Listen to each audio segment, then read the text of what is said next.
All right, buckle up, because we're kicking things off with some serious political fireworks out of the White House. Press Secretary Karoline Leavitt is taking aim at Birmingham, Alabama, calling out its leadership and pointing fingers at Democrat policies for rising crime rates in so-called blue cities within red states. Local leaders are firing back, defending their actions, but this heated exchange is just the beginning of a major political showdown. Next up, we're heading to Washington, D.C., where Senator Tommy Tuberville is sharing some interesting personal security measures. The senator revealed he's been carrying a golf club for protection while navigating the nation's capital, and he's not holding back his criticism of the city's leadership, questioning their commitment and the effectiveness of law enforcement. Is this a sign of the times, or just Tuberville being Tuberville? Now let's talk about a name that always sparks controversy: Jeffrey Epstein. His infamous birthday book has landed in the hands of House investigators, and guess whose name dropped alongside President Donald Trump? None other than former President Bill Clinton. We're talking poolside photos, bizarre animal pictures, and a whole lot of speculation about who's really connected in this explosive exposé. You won't believe the names being dropped. And finally, we're taking a trip to the golf course where Tiger Woods is making headlines again. After a brutal Achilles injury, he's back on the range, hitting balls and sparking comeback rumors. But is this really a triumphant return, or just another chapter in his injury-plagued career? Plus, we've got the latest on LIV golf and a surprising meeting that could shake up the sport. You do not want to miss this deep dive. Hit that subscribe button and ring the notification bell so you don't miss a single second. White House Press Secretary Karoline Leavitt unleashes scathing critique on Birmingham's leadership. This isn't just another political jab. White House Press Secretary Karoline Leavitt has launched a direct and forceful attack on the city of Birmingham, Alabama. Leavitt didn't hold back, specifically calling out what she described as Birmingham's poor leadership, and referencing the city's controversial 2017 attempt to become a sanctuary city. She characterized this move as a cowardly attempt that bypassed consequences for city officials while ultimately impacting their own citizens. Furthermore, Leavitt broadened her criticism to blame Democrat policies for the high crime rates observed in numerous blue cities located within red states across the country. This strong condemnation from a high-ranking White House official has predictably drawn a sharp response from local leaders in Birmingham.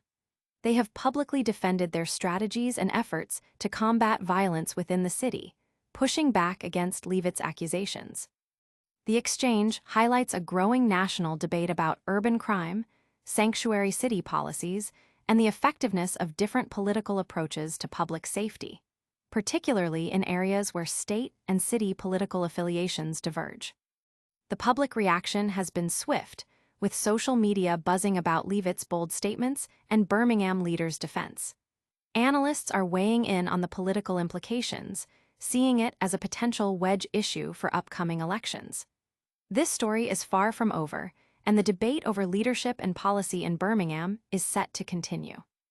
This political showdown is just heating up, but we've got even more explosive news coming your way. Get ready, because Senator Tommy Tuberville is revealing his surprising personal security strategy in Washington, D.C. Senator Tommy Tuberville's unusual defense strategy in D.C. sparks debate. In a revelation that's turning heads, Senator Tommy Tuberville has disclosed a rather unconventional method for personal protection. While navigating the streets of Washington, D.C., the senator admitted to carrying a golf club for self-defense during his walks in the Capitol.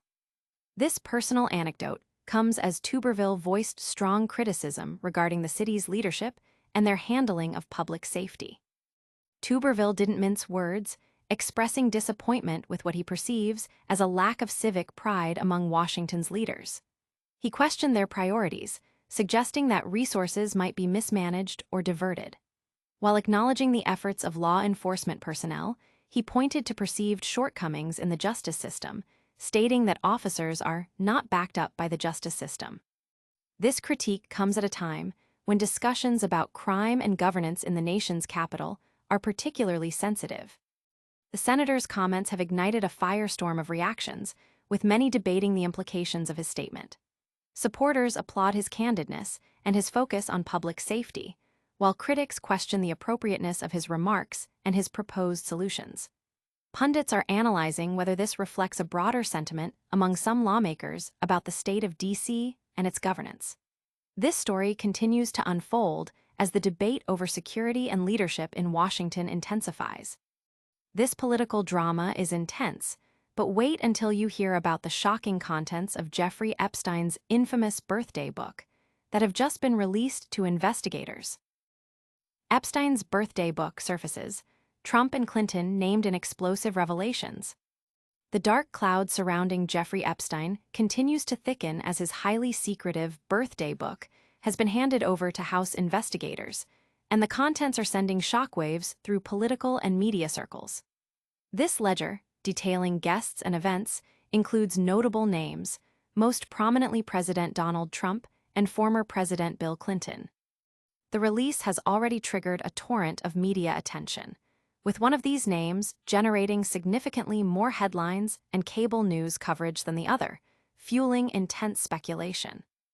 Beyond the guest list, the book reportedly contains candid poolside photos and peculiar pictures of animals, adding a layer of bizarre intrigue to the already disturbing narrative.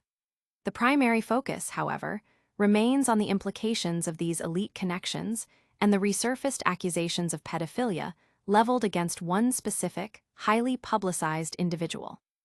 Investigators are meticulously sifting through the details, hoping to uncover further evidence and understand the extent of Epstein's network and the alleged complicity of those involved. The public reaction has been a mix of outrage, disbelief, and a demand for accountability.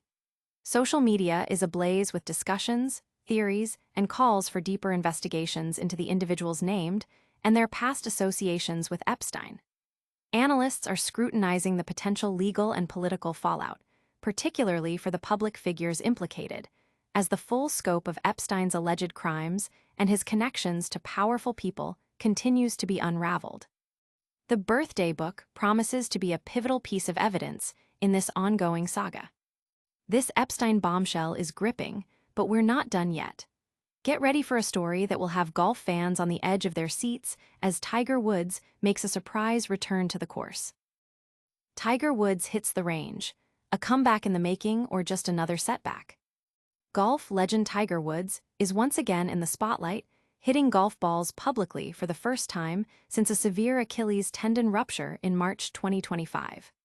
The iconic golfer was spotted at Liberty National Golf Club in Jersey City, taking shots during a Nexus Cup event, an amateur match play tournament benefiting his TGR Foundation.